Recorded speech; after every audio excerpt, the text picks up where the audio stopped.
Mes parents ont utilisé l'argent de mes études pour sauver l'entreprise de mon frère et m'ont demandé d'être fier de soutenir la famille. Je n'ai pas discuté. Je suis parti sans un regard en arrière. Un an plus tard, son entreprise a fait faillite, tandis que je gagnais des centaines de milliers d'euros sans diplôme. Maintenant, ils m'appellent chaque semaine et je les laisse écouter seulement le silence qu'ils ont semé.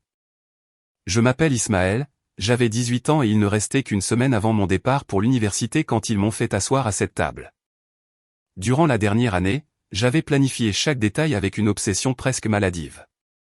J'avais complété mon inscription sur Parcoursup, cherché des livres d'occasion sur le Bon Coin, travaillé de nuit au supermarché pour payer la décoration de ma chambre en résidence universitaire et un bon ordinateur portable. J'avais une feuille de calcul pour tout, même pour les jetons de la laverie automatique. J'avais même acheté un petit réfrigérateur car j'avais lu que la nourriture du resto devenait insupportable après quelques semaines. J'ai toujours été le fils tranquille, responsable, celui qui avait de bonnes notes au bac et ne causait pas de problème. Non par peur de la punition, mais parce que je croyais que cet effort serait un jour reconnu. Je pensais que si je faisais les choses bien, mes parents tiendraient leur promesse, celle de payer mes études, la même qu'ils répétaient depuis que j'avais 12 ans. C'est pourquoi, quand ma mère m'a dit d'une voix douce que mon père et elle devaient me parler de quelque chose d'important, je n'ai eu aucune raison de me méfier. J'ai continué à manger mes œufs sans imaginer que ce qui allait suivre détruirait des années de confiance. Mon père s'est penché en avant avec cet air serein qu'il arborait quand il voulait donner des leçons de vie. Puis il l'a lâché, sans détour ni préambule, qu'ils avaient donné l'argent de mes frais de scolarité à mon frère, car son affaire en avait plus besoin maintenant. Il n'y a eu ni excuse ni explication, juste une phrase sèche prononcée comme s'il parlait de la météo. Je suis resté immobile, fixant la salière sur la table parce que je ne pouvais pas lever les yeux. J'ai cru qu'ils plaisantaient, mais quand j'ai regardé leur visage, l'expression de ma mère a tout confirmé. Ce n'était pas de la culpabilité qu'elle affichait, mais de la fierté. Elle a ajouté que je devrais être heureux, que j'aidais la famille, que c'était ça, faire partie de quelque chose de plus grand que soi. Et à cet instant, j'ai compris. Ils ne le faisaient pas par regret ni remords. Ils le faisaient parce qu'ils croyaient que je devais me sentir fier de renoncer à ce qui m'appartenait. Pour eux, je n'étais plus un jeune homme avec des objectifs, mais une simple ressource disponible. Laissez-moi revenir un peu en arrière. Mon frère aîné, Romain, a 6 ans de plus que moi. Il a toujours été le favori. Chacune de ses erreurs était une leçon, chacune de mes réussites, une chose acquise. Quand il pensait à sortir les poubelles, on le célébrait avec une pizza. Quand j'obtenais une excellente note, on me disait à peine « bien joué ». Quand il a abandonné la fac après un semestre pour fonder sa propre start-up technologique dans le garage, mes parents se sont comportés comme s'il avait découvert le feu. Ils lui ont acheté du matériel, l'ont aidé à louer un bureau et ont même contracté des prêts en son nom. L'entreprise n'a jamais vraiment décollé, mais Romain avait toujours une nouvelle idée, une nouvelle promesse de succès, et mes parents continuaient de le financer, convaincus que cette fois, ça marcherait. Moi, pendant ce temps, je suivais les règles, je restais en retrait, je m'efforçais de saisir ma chance. Quand j'ai réussi à entrer dans une bonne université, pas une des grandes écoles les plus prestigieuses, mais tout de même sélective, ils m'ont assuré que la première année était couverte. Je les ai crus, car je n'avais aucune raison d'en douter. Jusqu'à ce petit déjeuner, jusqu'à ce qu'ils me servent la déception avec mes œufs.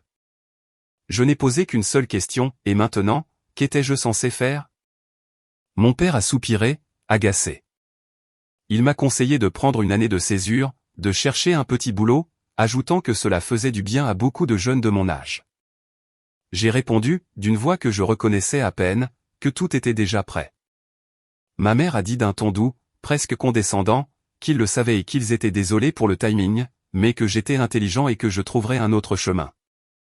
Le coup le plus dur n'a pas été la décision elle-même, mais la façon dont ils ont essayé de la déguiser en vertu, comme si détruire mes projets était un acte noble que je devais remercier. Je n'ai pas crié, je n'ai pas discuté, je n'ai pas pleuré. Je me suis simplement levé de table, j'ai monté les escaliers et j'ai fermé la porte de ma chambre. Dans ce silence, quelque chose en moi s'est brisé. Ce ne fut pas une explosion, mais un déclic sec, définitif, comme si une partie de moi s'éteignait pour toujours. Cette nuit-là, je n'ai pas dormi. Je suis resté à fixer le plafond, repassant chaque conversation avec eux. Chaque fois qu'ils m'avaient dit « Nous sommes fiers de toi », Tu peux compter sur nous. Tout sonnait creux. Faux, maintenant. C'était comme découvrir que votre filet de sécurité avait toujours été en papier. À l'aube, j'ai commencé à faire mes bagages. Pas pour l'université, mais pour partir. J'ai quitté la maison avec 2 valises, 2000 € économisés au supermarché et une seule règle gravée au fer rouge dans mon esprit, ne dépend jamais de quelqu'un qui te considère comme son plan de secours. Pendant que Romain continuait de brûler de l'argent dans son entreprise, j'étais sur le point de lancer quelque chose à moi, quelque chose de petit, silencieux, mais bien à moi. Je n'avais pas de véritable plan, seulement une impulsion. Une rage patiente, de celles qui ne s'éteignent pas vite, qui bout lentement jusqu'à devenir froide et acérée. Ce fut le début, le commencement d'une longue année, le début du silence entre mes parents et moi, le moment exact où j'ai cessé d'être le fils invisible. Je n'ai pas disparu physiquement, mais émotionnellement, je n'étais plus là. Et tandis qu'ils attendaient encore que je me conforme à leur idée du sacrifice familial, je me préparais à leur montrer ce que signifie réellement bâtir quelque chose par soi-même, pas comme ils l'espéraient, loin de là. Je ne leur ai pas donné l'occasion de me demander où j'allais. J'ai simplement emballé mes vêtements, mon ordinateur portable et les quelques économies qui me restaient. Puis j'ai contacté un ancien collègue du supermarché, Mathis, qui vivait en colocation à l'autre bout de la ville et avait une chambre de libre. L'endroit n'était pas très confortable, pas de climatisation, un clic-clac qui grinçait au moindre souffle, mais c'était à moi et, plus important encore, ce n'était pas la maison de mes parents. Au début, je n'ai pas complètement coupé les ponts. Durant la première semaine, ils m'ont envoyé quelques messages comme si de rien n'était, me demandant comment avançait ma recherche d'emploi ou si j'avais besoin de quelque chose. Je n'ai répondu à aucun. Je n'étais pas prêt. Je me sentais trop stupide de leur avoir fait confiance, trop plein d'un ressentiment que je ne savais pas comment évacuer. Je passais mes journées à naviguer entre les annonces pour des petits boulots et les tutoriels en ligne sur le marketing digital, le commerce électronique ou la programmation, n'importe quoi qui pourrait m'offrir une issue plus stable que de remplir des rayons. Les nuits, je faisais des services dans une petite sandwicherie. J'ai dit à Mathis que je prenais une année pour décider de mon avenir universitaire. Je ne pouvais pas lui dire la vérité. Je n'étais même pas capable de la prononcer sans sentir un mélange étouffant de colère et de honte, comme si on m'avait escroqué et qu'on attendait en plus que je remercie. Pendant ce temps, Romain était partout. Il était la nouvelle fierté de la famille. Mes parents inondaient les réseaux sociaux de publications sur son entreprise comme s'il s'agissait d'un projet spatial. Ma mère postait des photos de son bureau étincelant et mon père partageait des liens vers son site web avec des phrases comme « Soutenez l'entrepreneuriat local » ou « Tellement fier de notre fils aîné qui poursuit ses rêves ». Le sang me montait à la tête, non pas parce qu'il réussissait, mais parce que je connaissais la vérité. Romain ne triomphait pas, il se noyait dans les dettes, essayant de tenir des promesses impossibles, feignant le succès pendant que mes parents le finançaient sans limite. Il n'était pas mal intentionné, juste un garçon gâté, habitué à ce que personne ne lui dise non. Un mois après mon départ, ma mère m'a envoyé une photo de Romain debout devant une immense pancarte indiquant Eugenius Solutions, grande inauguration. Ils avaient loué un espace de coworking décoré de ballons et de rubans rouges. Mes parents souriaient en arrière-plan comme s'ils avaient gagné au loto. Je n'ai pas répondu. J'ai juste observé cette image jusqu'à comprendre ce qu'elle signifiait, j'étais complètement seul. Et c'est là que quelque chose a changé. J'aurais pu rester à me lamenter, à attendre un an de plus pour postuler à des bourses et des prêts, mais je n'étais plus aussi naïf. Je savais que si je voulais un avenir, je devrais le construire de mes propres mains, ne serait-ce que par pur orgueil. J'ai commencé à étudier sans relâche. J'avais toujours été doué pour les sujets technologiques. Au lycée, je réparais des téléphones, assemblais des ordinateurs et donnais même des cours de soutien. Mais maintenant, j'en ai fait une obsession. J'ai appris à créer des campagnes publicitaires, à choisir des produits rentables pour des boutiques en ligne et à rédiger des textes qui vendaient vraiment. Je passais jusqu'à 10 heures par jour à regarder des tutoriels, à suivre des formations que je ne pouvais pas payer, cherchant des moyens créatifs d'y accéder et testant toutes sortes de plateformes gratuites. J'ai échoué de nombreuses fois, perdu de l'argent dans des idées médiocres et mangé beaucoup trop de nouilles instantanées, mais j'ai persévéré. 3 mois plus tard, j'ai lancé ma première boutique en ligne. Je vendais de petits gadgets, des humidificateurs portables, des supports pour téléphone, ce genre de choses. Ce n'était pas une affaire impressionnante, mais j'ai commencé à voir des résultats. Je réinvestissais chaque euro et vivais avec le strict minimum. J'ai même annulé mon abonnement Spotify pour écouter des discours de motivation gratuits. La routine est devenue addictive et, peu à peu, les pièces ont commencé à s'emboîter. Au 5e mois, je gagnais en une semaine plus que ce que je faisais avant en un mois à la sandwicherie. Je n'en ai parlé à personne, ni à Mathis, ni à mes vieux amis, et encore moins à ma famille.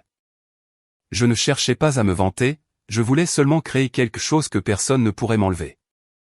C'est alors que les choses à la maison ont commencé à devenir étranges. Ma mère a repris contact. D'abord avec des messages anodins pour savoir comment j'allais. Puis avec des appels plus insistants, disant que mon père était inquiet et me demandant si on pouvait se voir. Jusqu'au jour où est arrivé le message qui a tout changé, Romain pourrait avoir besoin de ton aide. Tu es si doué avec les ordinateurs. Je l'ai lu 3 fois. J'ai ri tout seul. C'était clair. Je n'ai pas répondu. Je n'avais pas à le faire.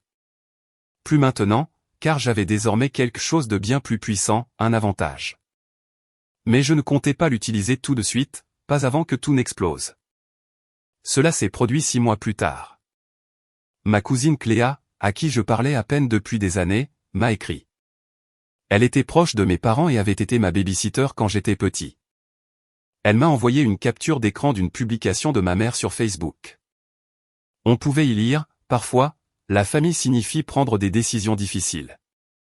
Nous sommes si fiers de nos 2 fils, Romain, qui révolutionne la technologie locale, et Ismaël, qui a décidé de prendre une année de césure pour se trouver. L'important est de se soutenir mutuellement. J'ai senti ma mâchoire se crisper. Se soutenir mutuellement ? Il présentait la situation comme si j'avais choisi de renoncer à l'université de mon plein gré, comme si c'était un sacrifice noble fait pour le bien de mon frère aîné. Et les gens commentaient des choses comme « Quels bons enfants vous avez élevés » ou « Ismaël a l'air d'un garçon si généreux ». J'ai eu envie de crier, mais je ne l'ai pas fait. J'ai gardé le silence. Je suis resté concentré jusqu'à ce que l'appel arrive. C'était un mardi. J'emballais des commandes quand mon téléphone s'est mis à sonner. C'était mon père. Je l'ai laissé sonner 1 fois, 2, 3. Finalement, j'ai décroché. Ismaël, dit-il, la voix haletante, comme s'il avait couru. Il faut que je te parle. C'est à propos de Romain. Je n'ai pas répondu. Son entreprise ne va pas bien. Il a fait une longue pause. Il est en retard pour le loyer du bureau. Le prêt que nous avons signé ensemble. Eh bien, les mensualités s'accumulent. Je restais silencieux. Nous espérions, ajouta-t-il avec prudence, que tu pourrais peut-être nous aider. Tu as toujours été bon avec les chiffres. Peut-être que tu pourrais jeter un œil au compte, voir s'il y a quelque chose qui nous a échappé. Et à cet instant, j'ai su que c'était le moment que j'attendais. Je pourrais dire avec exactitude le moment où tout a basculé, où la fracture qui avait toujours été cachée sous la surface de ma famille s'est ouverte pour devenir un abîme infranchissable. C'était comme si le sol s'était effondré sous mes pieds et que tout ce que je tenais pour acquis, mon avenir, ma confiance, ma place dans cette maison, s'était écroulé d'un coup. Ils m'avaient tout pris, mes économies, ma chance d'étudier, même la tranquillité de croire que je pouvais compter sur eux. Et quand le désastre qu'ils avaient eux-mêmes provoqué a commencé à devenir évident, ils ont été les premiers à revenir me chercher. Ce soir-là, le téléphone a sonné et j'ai su, avant même de répondre, que ce serait ma mère. Sa voix était douce, trop douce, presque répétée. « Chérie, nous savons que les choses ne se sont pas passées comme tu le voulais, mais Romain a besoin de toi. Nous avons tous besoin de toi. » Pendant quelques secondes, je n'ai rien dit. J'écoutais son ton, ce mélange de culpabilité dissimulée et de manipulation affective que je connaissais déjà. « Vous lui avez donné mes fonds universitaires ?» ai-je finalement dit, la voix tremblante de rage contenue. Il y a eu un silence gêné, suivi d'un soupir si long que je pouvais l'imaginer assise dans la cuisine, enroulant le cordon du téléphone entre ses doigts comme elle le faisait quand elle voulait que tout paraisse moins grave. Nous lui avons seulement prêté. C'était une décision familiale. Non, ai-je répondu fermement. C'était votre décision.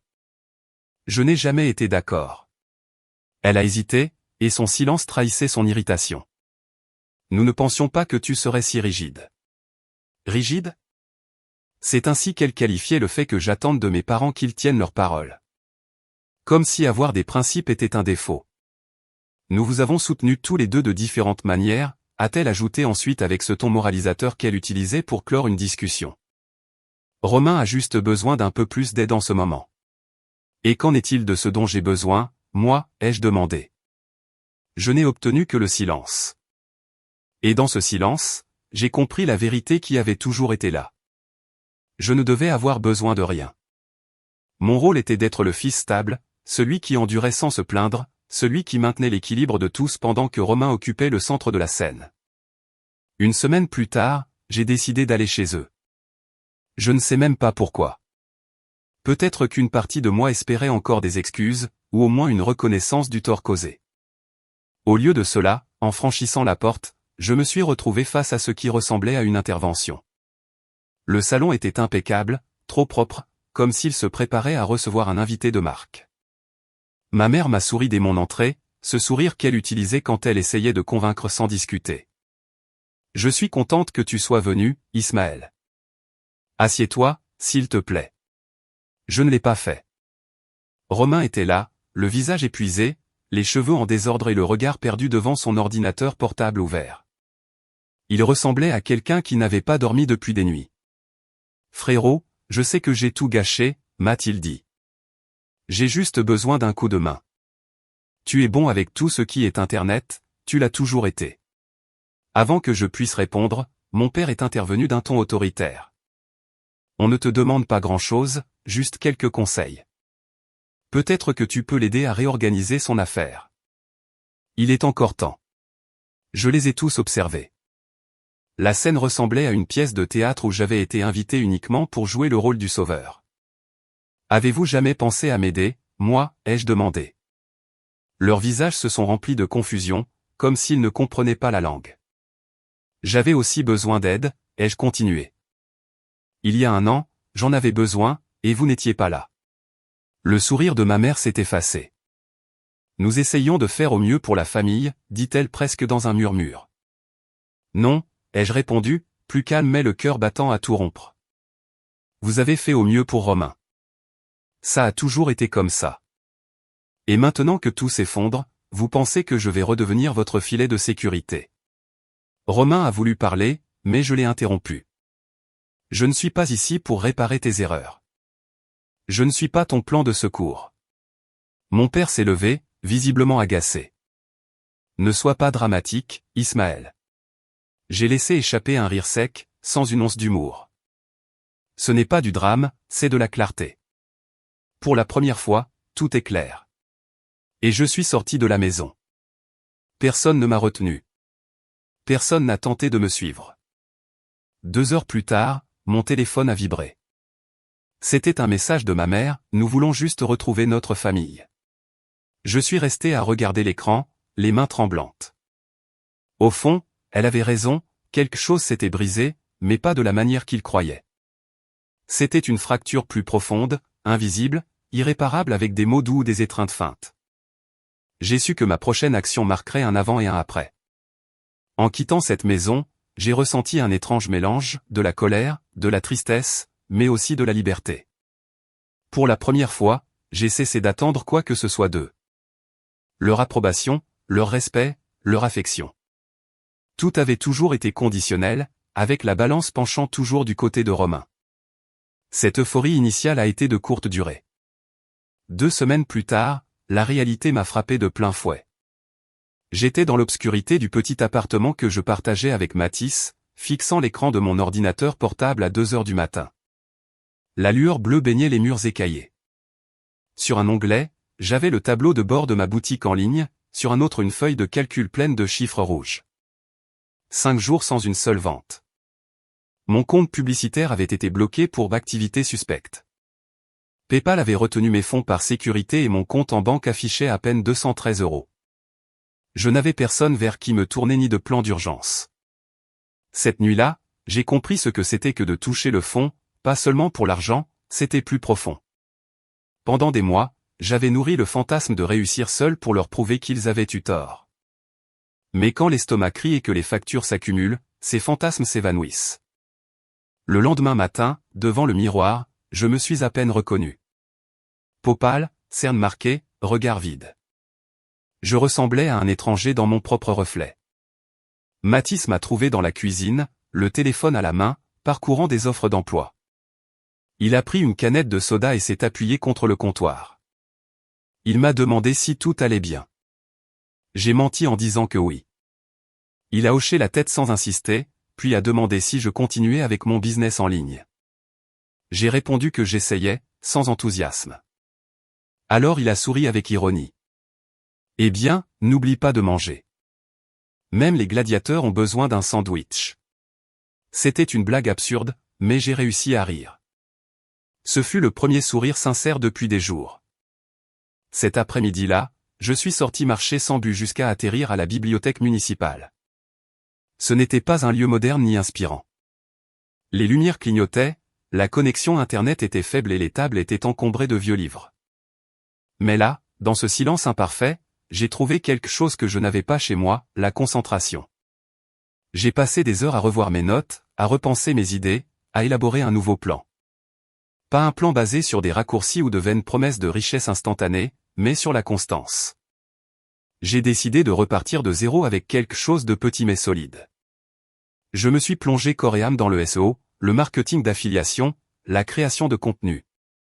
J'ai appris le positionnement, les backlinks, les mots-clés et l'optimisation de pages comme s'il s'agissait d'un examen de vie ou de mort. C'est ainsi qu'est né mon premier vrai projet, un site sur l'équipement de camping portable. Quelque chose de simple, mais à moi.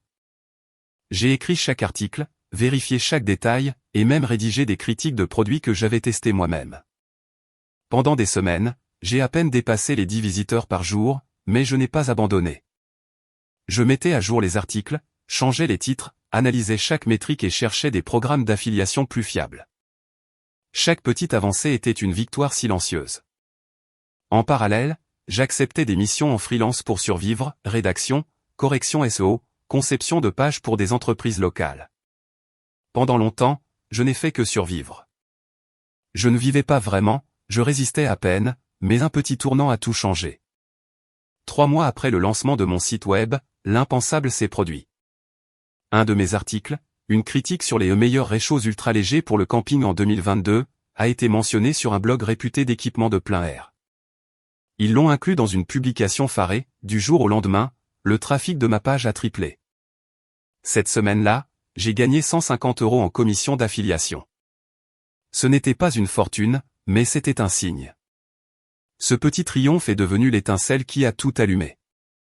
À partir de là, j'ai continué avec encore plus de détermination.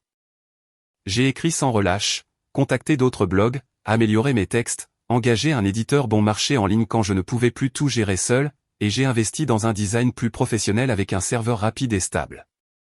Puis j'ai lancé une newsletter et plus tard un deuxième site axé sur les outils de productivité minimaliste. À la fin de l'année, j'avais 3 projets actifs. L'un générait 800 € par mois, un autre 4 cents, et le troisième couvrait à peine ses frais. Mais ensemble, ils m'apportaient quelque chose de fondamental, l'indépendance. Je n'étais pas riche, et je n'en avais pas besoin. J'étais libre. J'avais tout construit de mes propres mains. Sans université, sans diplôme, sans soutien familial. Mes parents ne savaient rien. Dans leur esprit, j'étais toujours perdu, essayant de me trouver, errant dans un limbe juvénile pendant que Romain tentait de ranimer sa start-up ratée. Mais les nouvelles circulaient, surtout grâce à Cléa, ma cousine, la seule qui maintenait encore le contact avec tout le monde malgré la tension. C'est elle qui m'a raconté que l'entreprise de Romain s'effondrait. Son principal client l'avait abandonné. Il avait 4 mois de loyer en retard et le prêt que nos parents avaient signé comme garant était en défaut de paiement. On parlait même d'une possible poursuite judiciaire pour un logiciel non livré. On disait que Romain était méconnaissable, épuisé, vieilli. Sa petite amie l'avait quitté et il était retourné vivre chez mes parents, dans le même sous-sol où, des années plus tôt, il avait commencé son grand projet. Mes parents aussi étaient en train de sombrer. Ma mère ne publiait plus de photos heureuses ni de textes sur le génie de son fils aîné. Mon père répondait à peine aux messages, surtout ceux des proches qui commençaient à poser des questions gênantes sur l'argent. Pendant ce temps, je continuais de grandir en silence. J'ai déménagé dans un meilleur appartement, acheté un nouvel ordinateur portable, un bureau réglable et même une plante que j'ai appelée Gustave. J'ai engagé un assistant virtuel pour m'aider avec mon 3e site dédié aux articles de bureau à domicile. L'ironie me faisait sourire. Romain avait eu un bureau vitré avec des inaugurations et des rubans à couper. J'avais une petite chambre, une chaise confortable et une source de revenus constante. J'ai pensé à le contacter. J'ai pensé à lui dire à quel point tout allait bien pour moi, mais je ne l'ai pas fait. Je n'étais pas encore prêt. Même si ma vie s'améliorait, il restait une blessure ouverte. Ce n'était pas seulement l'argent ou l'université, c'était la trahison. La façon dont les personnes qui m'avaient élevé, celles qui disaient m'aimer, m'avaient regardé dans les yeux pour me dire que mes rêves ne valaient rien, que mon effort était un caprice, que mon avenir pouvait être jeté comme une expérience ratée. Ce genre de déception laisse une marque profonde. Elle change la façon dont on fait confiance, la façon dont on attend quelque chose du monde. Mais avec le temps, les cicatrices deviennent une armure. Fort de cette nouvelle force, un jour, près d'1 an après mon départ, j'ai reçu un appel. Numéro inconnu. Je l'ai laissé aller sur la messagerie vocale. C'était Romain. Sa voix était tremblante, comme jamais auparavant. Salut, Ismaël. Je sais que ça fait longtemps. Je ne sais pas. Tout va mal maintenant. J'ai tout gâché, frérot, je le sais, mais j'ai besoin d'aide. J'ai écouté ce message 6 fois.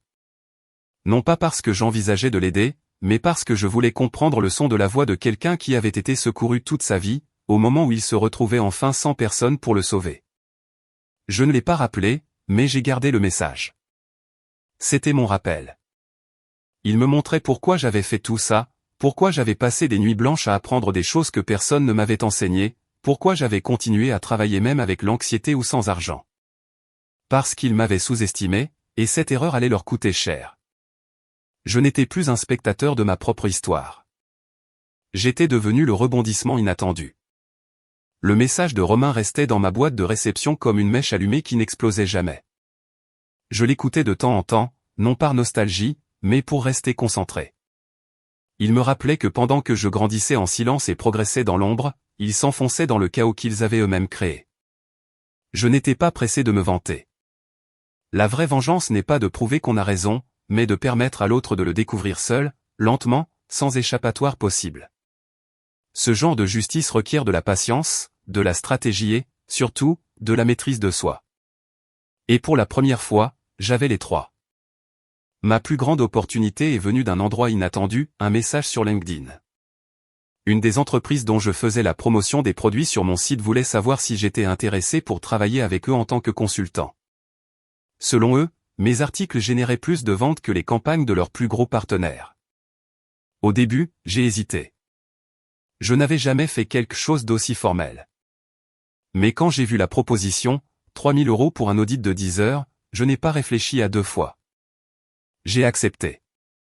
Ce travail ponctuel a changé le cours de ma vie d'une manière que je n'imaginais même pas à l'époque. Le paiement a suffi à couvrir 2 mois de loyer complet, mais plus que l'argent, il a représenté une fissure dans le mur qui me retenait. Cette opportunité isolée s'est rapidement multipliée. Une recommandation en a entraîné une autre. Les clients ont commencé à venir d'eux-mêmes et, peu à peu, la réputation que je n'aurais jamais cru pouvoir construire a commencé à se former presque sans que je m'en rende compte. Pour la première fois depuis longtemps, mon nom signifiait autre chose que l'échec. Chaque mission accomplie avec précision ouvrait une autre portée, derrière cette chaîne de petits triomphes, quelque chose de plus grand a commencé à germer, une idée qui au début sonnait comme une simple blague, mais qui finirait par tout changer. Mathis, mon colocataire, avait quitté son emploi dans un magasin de détail pour se consacrer entièrement au développement d'applications. Un soir, entre des tasses de café froid et des écrans allumés, je lui ai dit, et si je racontais tout ça? Si je rendais public comment je suis passé de l'abîme à un nouveau départ. Je pourrais le faire sur un ton éducatif, pas comme une plainte, mais comme un guide. Il a ri, pensant que je plaisantais. Mec, si tu fais ça, tu casses Internet. Non, je suis sérieux, lui ai-je répondu en le regardant. Que se passerait-il si je transformais tout ce qu'il croyait être ma chute en une feuille de route pour d'autres qui sont dans la même situation? Mathis est resté silencieux quelques secondes, puis a souri. Tu gagnerais en visibilité, des clients, des sponsorings, Peut-être un contrat d'édition. Peut-être, ai-je dit en haussant les épaules. Mais ce n'est pas seulement ça. Je veux qu'ils voient que je suis toujours là, que l'échec ne m'a pas effacé. Si je dois me reconstruire, je veux le faire sous les yeux même de ceux qui m'ont vu tomber. Cette nuit-là, je suis resté éveillé jusqu'à l'aube.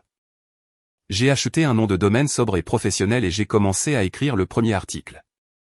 C'était l'histoire de la façon dont j'avais construit mes sites d'affiliation à partir de rien, de la manière dont j'avais géré l'épuisement et le manque de soutien, de comment j'avais survécu au chaos sans capital ni contact. Ce n'était pas un récit mélodramatique, mais chirurgical, méticuleux, rempli de données, d'étapes, d'outils, de processus. Chaque texte se terminait par une phrase qui allait devenir ma signature, sans diplôme, sans aide, sans excuse. Je n'imaginais pas l'impact que cela aurait. L'article est devenu viral d'abord sur des forums spécialisés, puis sur des sites d'actualité technologique, et finalement un YouTuber du secteur financier a fait une vidéo intitulée « Le garçon qui a été abandonné et a construit un empire ». En 2 semaines, ma boîte de réception a débordé de courriels et d'abonnements. Plus de 10 000 personnes se sont inscrites à ma liste de diffusion et le trafic de mon site a triplé. J'ai même reçu une offre d'achat à 5 chiffres.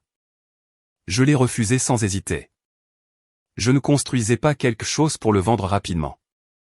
Ce que je cherchais était plus puissant, une crédibilité réelle. J'ai décidé de sortir de l'isolement numérique et de commencer à apparaître en personne. J'ai assisté à des événements technologiques, des salons de startups, des tables rondes sur le SEO, des conférences où tout le monde prétendait en savoir plus que son voisin. Au début, je ne parlais pas beaucoup. J'observais comment se comportaient ceux qui se croyaient supérieurs. J'analysais leur langage, leurs gestes, leur façon de faire des affaires. Puis, peu à peu, j'ai commencé à intervenir. Mes contributions étaient directes, sans fioritures ni phrases creuses. Je ne vendais pas du vent. Je partageais ce qui fonctionnait vraiment, et même ce qui avait échoué. Et à ma grande surprise, les gens ont commencé à m'écouter. Certains prenaient des notes, d'autres venaient me voir après les discussions pour me demander des conseils. C'est ainsi que j'ai rencontré Nadège, une designer UX à l'esprit vif et à la patience inexistante pour la superficialité. Elle venait de vendre sa start-up et cherchait quelque chose qui lui redonnerait le sens de la création. Nous avons discuté après une conférence et la connexion a été immédiate. Pas de promesses en l'air, seulement des idées qui se complétaient. En moins d'1 semaine, nous planifions quelque chose de sérieux, unir mon expérience en stratégie de contenu et en référencement avec son talent en design et en identité de marque. 1 mois plus tard, nous avions fondé Dustproof, une agence digitale née avec un objectif clair, construire et développer des marques à partir de zéro, mais avec une approche humaine, fonctionnelle et rentable. Je m'occupais du trafic, des analyses et de la monétisation. Nadège s'occupait du design, de l'expérience utilisateur et de la cohérence visuelle. Nous avons tout partagé à parts égales. Ce n'était plus une question d'argent, c'était une question de principe. Nous ne construisions pas seulement des sites, nous construisions de l'autorité. Et à chaque pas que nous faisions, quelque chose de plus se renforçait en moi, le désir de remettre les choses à leur place. La première occasion s'est présentée avec Romain. Grâce à Cléa, une connaissance qui participait encore à nos anciens groupes de discussion, j'ai appris qu'il essayait d'attirer des investisseurs. Un programme d'incubation local envisageait de lui accorder une subvention de 50 000 €, censée aider les fondateurs résilients. Romain s'était réinventé, ou du moins c'est ce qu'il disait. Il a présenté un projet d'application pour petites entreprises basé sur l'intelligence artificielle, un discours rempli de mots à la mode, de promesses vagues et de zéro substance, mais bien sûr, il avait des contacts, un nom de famille et du charisme. Quand j'en ai parlé à Nadège, elle a haussé un sourcil. Romain qui vend de l'IA maintenant, a-t-elle dit avec sarcasme. Oui. Il a quitté la fac, a gaspillé l'argent familial et maintenant il se présente comme un innovateur. Elle a bu son café calmement. Parfait, enterrons son innovation. Je ne pensais pas que tu dirais ça un jour, ai-je répondu avec un sourire. Pendant des semaines, nous avons travaillé en silence. Nous avons conçu un projet miroir, même public cible, même concept, mais avec un produit qui fonctionnait vraiment. Le nom était similaire, juste une syllabe de différence, assez pour éveiller la curiosité sans enfreindre la loi. Nous avons créé une page impeccable, enregistré des démos, conçu un article intitulé « Ce que la plupart des applications pour entreprises font de travers, et comment nous l'avons résolu », accompagné de captures d'écran, de fausses critiques et d'une liste d'attente qui, bien que fictive, grandissait rapidement. Puis nous avons lancé des campagnes à bas coût ciblant exclusivement le code postal de l'incubateur. En quelques jours, notre projet a inondé LinkedIn. Moi, pendant ce temps, je me suis infiltré dans le canal public de Slack sous un pseudonyme juste pour observer. 3 jours plus tard, j'ai lu le message qui m'a confirmé que tout fonctionnait. Avez-vous vu ce nouvel outil? Il semble beaucoup plus avancé. Peut-être devrions-nous vérifier avant d'accorder le financement. Romain n'a même pas eu le temps de réagir. Le lendemain matin, Cléa m'a écrit, je ne sais pas si tu y es pour quelque chose, mais Romain est hors de lui. Il est convaincu qu'on le sabote. Ah. Je n'ai pas répondu. J'ai posé mon téléphone et j'ai continué mes tâches, car même si le voir tomber était satisfaisant, il n'était pas mon but final. Mes vrais adversaires étaient mes parents, ceux-là même qui avaient célébré l'inauguration de l'entreprise de Romain et fait semblant de ne pas entendre quand j'avais demandé de l'aide. Ceux qui m'avaient dit qu'il fallait parfois savoir quand abandonner et que je devrais être fier d'accepter la défaite. Ils avaient parié contre moi, et maintenant ils allaient tout voir de leurs propres yeux. L'occasion s'est présentée par hasard, le mariage de ma cousine Juliette. Il devait avoir lieu dans un domaine viticole local et toute la famille y assisterait, y compris Romain et mes parents. Cléa m'a envoyé la liste des invités avec un message, « Tu y vas ?» Un instant, j'ai hésité. L'idée d'entrer dans ce lieu, entouré de sourires faux et de regards condescendants, me retournait l'estomac. Mais alors, j'ai vu les choses clairement. Ce n'était pas un mariage, c'était une scène. J'ai appelé Nadège. « Que penses-tu d'une petite démonstration ?»« J'adore le drame », a-t-elle répondu sur le champ. « Que as-tu en tête ?» Je veux apparaître comme un fantôme revenu avec un empire. Alors nous ferons une révélation digne d'un film, a-t-elle dit en souriant. Pendant des jours, nous avons planifié chaque détail. J'ai acheté un costume sombre, ajusté sur mesure, sans marque visible, juste de l'élégance et de la présence.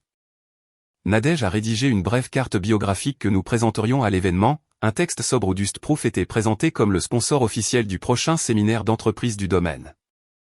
Je me suis assuré que le programme de l'événement mentionnait à la fois le nom de notre entreprise et le mien, Ismaël Lan, qui est fondateur. Je n'ai pas envoyé de confirmation de présence. Je n'ai prévenu personne. Je suis simplement apparu. J'ai traversé la salle avec le calme de quelqu'un qui n'a plus besoin de permission pour exister. Le brouhaha du lieu a presque cessé. Tout le monde me regardait. Pour eux, j'étais toujours le garçon qui avait disparu avant d'entrer à l'université, celui qui avait renoncé à son avenir pour prendre une année de réflexion. Ce qu'ils ignoraient, c'est que cette année m'avait offert bien plus qu'un diplôme, une raison d'être. J'ai vu Romain au bar, agrippé à un verre comme si sa vie en dépendait. Il avait le regard vide, les épaules affaissées. Nos regards se sont croisés et un léger hochement de tête a suffi pour qu'ils comprennent que je n'étais plus le même. Ma mère m'a vu ensuite. Son visage a été un défilé d'émotions, perplexité, reconnaissance, sourire forcé, et finalement une ombre de peur. Je me suis approché lentement. « Ismaël » a-t-elle balbutié. « Je ne savais pas que tu viendrais. »« Je n'étais pas sûr non plus » ai-je répondu calmement. Mais l'un des sponsors a insisté. Elle a hoché la tête, essayant de garder contenance. Peu après, mon père s'est joint à nous. « Fils, je suis content de te voir » a-t-il dit d'un ton répété. Moi de même, ai-je répondu avant de me tourner pour parler à l'organisatrice.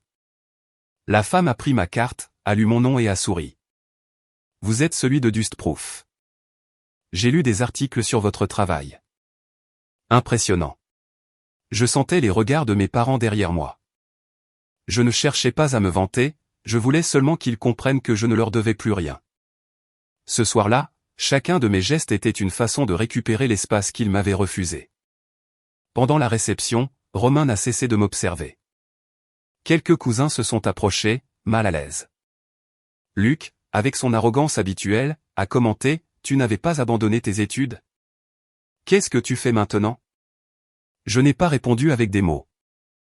J'ai simplement montré l'affiche avec le logo de Dustproof, où mon nom apparaissait à côté d'un code QR. Ce lien menait à un article qui racontait mon histoire, comment tout perdre à 18 ans m'a appris à construire quelque chose de réel avant 21 ans. Sans nom, sans plainte, juste des faits. 2 jours plus tard, les messages ont commencé à arriver. Mon père, il faut qu'on parle. Ma mère, ta publication suscite des commentaires. S'il te plaît, supprime-la. J'ai souri.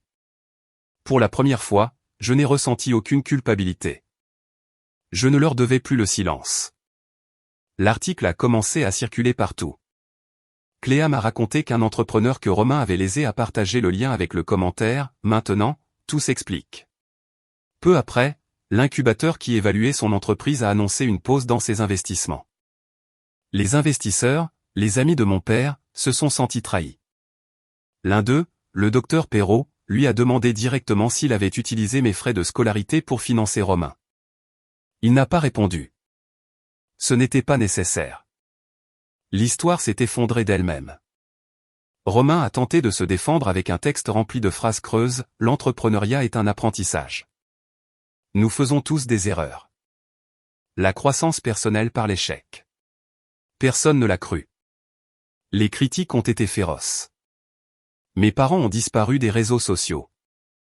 Non par honte, mais parce qu'ils ont compris qu'ils n'avaient plus le contrôle.